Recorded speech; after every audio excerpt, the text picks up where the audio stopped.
戦 Yeah, people put your guns on まずは俺がランダー走り回って奴らをガンショップ Gambling is interesting. For one to win, another has to lose equally.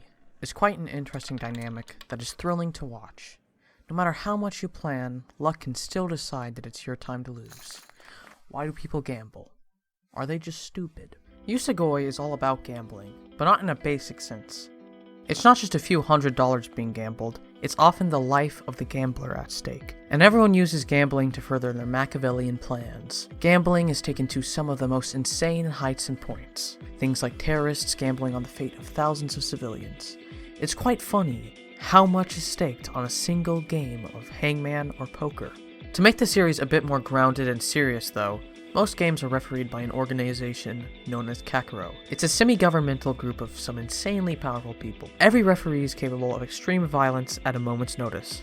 They are truly talented in several forms of martial arts, but the most important trait for them is self-control, and only using their insane power when needed. In fact, Kakuro is one of the most powerful groups in Japan, and worldwide, and many seek to lead their group, as it helms a lot of political power, and the series revolves on the fate of who will rule Kakuro's powerful army and resources. The world building in Usogui is good, with many organizations aside from Kakuro which have their own strictly formed structures and charismatic leaders. We're placed into a world in great political turbulence, and we get to see these factions have their own micro-wars with each other. One of the things that greatly flavors and enhances the world is, of course, the lively characters.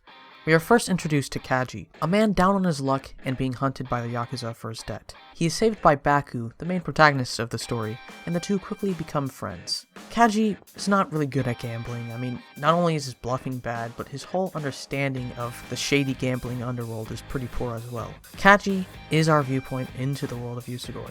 As Baku teaches Kaji about Kakuro and gambling, he's also teaching us. Throughout the story, Kaji tries to prove that he himself is also a capable gambler, as he fears that he's bringing Baku down. And let me say, Kaji's gambles are some of the best in the series. Kaji is a way less skilled gambler compared to Baku, but that's what makes his gambles so thrilling. Unlike Baku, Kaji is awful at bluffing and very much shows his mind on his face. But I like that. I like how angry he gets at awful people, and how he will just criticize them to their face. Unlike Baku, who usually decides to play it cool until he wins. And there are some truly terrible people they play against, who just love to tell Baku or Kaji their evil plan when they think they're going to be victorious. Kaji is very much a charismatic and sympathetic underdog, and I really respected Kaji as the story progressed. Another ally of Baku is Marco. Marco, like most of Usogui's characters, is haunted by his past. He has visions of the previous violence and murder he has committed, but he seeks to escape from it, with the help of Baku. Because Baku helped him, Marco has a really sweet adoration and respect for him. Baku at times seems morally questionable throughout the series, like he might be using his friends for his benefit. But Baku does really care for Marco. He even helps Marco in social situations where Marco is not really accustomed to due to his upbringing. Aside from that though, Marco is also just a super powerful manly man, with a heart as big as his muscles. All these things really make the brotherly relationship between Marco and Baku feel really genuine and touching. Marco really wants Baku to appreciate him, and Baku is seemingly proud of him.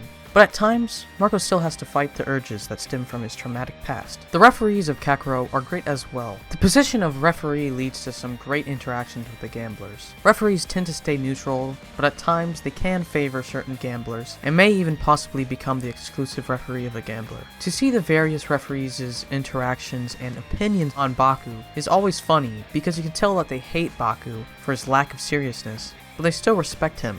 In the beginning, a lot of the referees can seem really boring and lacking of personality, but throughout the series, we get to see so much development of the mini-referees. And by the end, I think each and every one of them is so distinct, with different motives and philosophies from each other, that they could almost be the protagonists themselves. One of my favorite refs, Yaku, is also the first ref we meet. He's pretty terrifying at times, like other refs, but his relationship with Baku is also very captivating. He hates most gamblers, but he has a respect for Baku. I think it mostly stems from the fact that Baku himself is self-aware, but still has a large drive for his own goals. Referees exist to make sure the agreed rules of the match are sought through, and that the collection of the ante is completed. Referees in this way can be very ruthless, but they still show a more human and emotional side from time to time. The best thing about the characters is the fact that we get to see the other side of the bluffing gambler at times. Eventually, everyone's masks fall off and we see their true nature. That is what makes Baku such a good gambler. His ability to see through lies, and like a cannon destroying a fortified castle, destroy the opponent's psyche. For me, The most intriguing part of gambling is when the gamblers become so enveloped in dread right before they lose, and Usogui just delivers this perfectly. Opponents will be built up so strongly and assuredly of themselves. They'll have no doubts that they'll beat Baku, and they think they're superior to the dumb gambler that they see Baku as. But Baku isn't a dumb gambler. He's Usogui, the Lie Eater. When Baku inevitably beats his opponents, he also destroys their whole worldview that they've been religiously spitting out over the course of the game. And the mental breakage of people is so well displayed in this manga.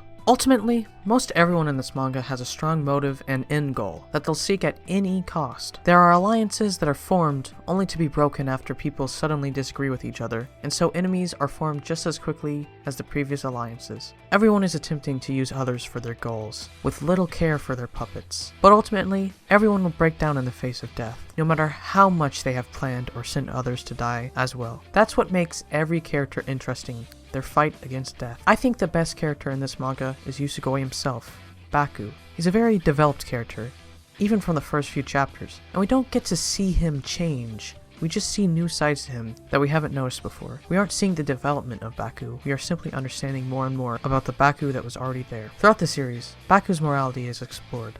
Like most characters, he seems to use those around him for his gain, but there's something different about him from others. Maybe it's the slight traces of shonen protagonist in him, but we do get to see a more selfless side to him from time to time. We slowly learn more and more about his motives. Baku isn't good, but he's also not evil. He's purely passionate about gambling, and about winning. His will is strong, and that leads him to do things that might be good or bad, but in the end, he is simply a gambler. And Baku is the perfect gambler. He's smart, able to perfectly judge people most of the time. He's able to learn the inner mechanics of gambles fairly quickly, and he has an immense foresight that helps his planning. He doesn't look down on people, he just understands them, and he learns more and more about his opponents so he can use it against them. He's capable of destroying anyone, but he still loses to luck at times. But through his intelligence, it allows him to manipulate his conditions, defying certain death, and only coming out with a few scratches. Ultimately, Baku is set on recapturing a moment from his past, a moment we learn more and more throughout the story. He's trying to prove that he is the perfect gambler. He even risks his own life several times because there's no backing down in the face of being the perfect gambler. But Baku also just loves to call people out on their lies. By gambling, he's able to make the most prideful and self-assured man realize they are nothing in the face of death. His ability to psychologically destroy people,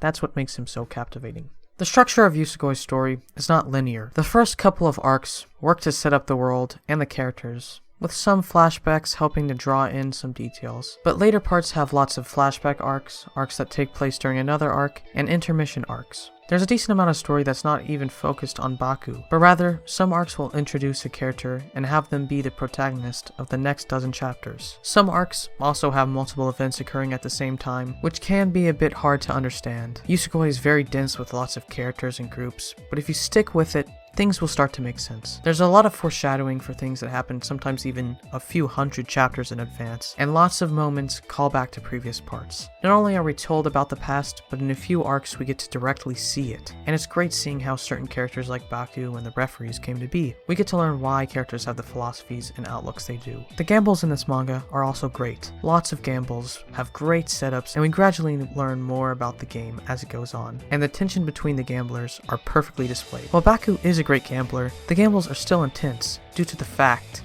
that he can still lose. Often in gambles, even if you win, you have to lose something to be able to achieve victory. There is no perfect win. It's great to see the high level gambles Baku partakes in, and the lower ones Kaji and others go through, as they are still betting their lives. Although, some lives aren't worth as much as others in these gambles. The gambles are also just great due to the characters' interactions with each other. They obviously hate each other most of the time, thinking they're superior to their opponent, and so it makes the victories and losses so much more sweeter, as pompous characters have to admit defeat. The death traps that these games sometimes have are just so thrilling, and the use of science in these gambles is also really good. A seemingly luck-based game can quickly turn into a more objective, skill-based game upon closer inspection. Also, cheating is usually allowed, and unless you are spotted cheating, you can freely cheat and win. This has a bit more meta and mind game elements that makes it even better. Even Baku cheats occasionally, as you're just an idiot if you don't when you can get away with it. The art, like the story and characters, just naturally gets better as it goes along. Although the art in the beginning is pretty lacking, there's still a present style that's really unique. There are so many visual metaphors that just show how screwed some of these characters are in a way impossible through dialogue. The faces of characters when they are engorged in agony the insane joy like a joker, every emotion the gamblers make when their bluffs eventually tear.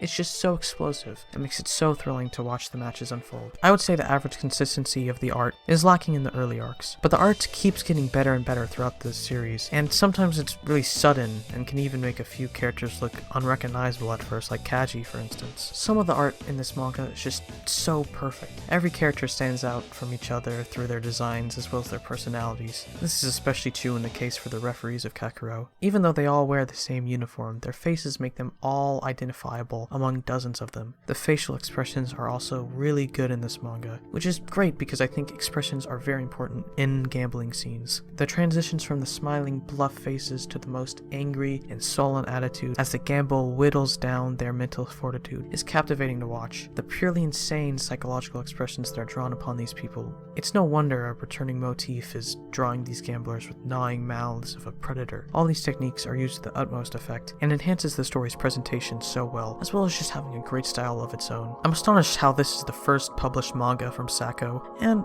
in a weekly format as well. The martial art fights are so well choreographed, and it looks so animated. The flow and force of each punch and kick feels real due to the visual portrayal of each swing, the way kicks glide through the air like butter, the anatomy of bones breaking. It evokes such a strong reaction and creates a deadly series of blows. It's just so brutal to see two men or women, both equally buff, fight to the death in a Mortal Kombat-esque style. Just like the gambles, even if you come out alive, you're probably going to have some broken bones, and maybe even permanent damage, and it stays consistent in the characters' designs. Although the series is quite long, and it took me a few months to finish, Usogui is still very much worth your read. Even if you don't enjoy gambling too much, there's much to be found in the martial arts, action, and character-driven stories in this manga. The gambling aspects, while well developed on its own, is simply a way to get all these characters to interact with each other, and it uses the gambling setups to the best dynamic ability. All these characters are deep themselves, and the chaotic world of Usogui just helps serve them so much more. The only gamble not worth taking is not giving this manga a read.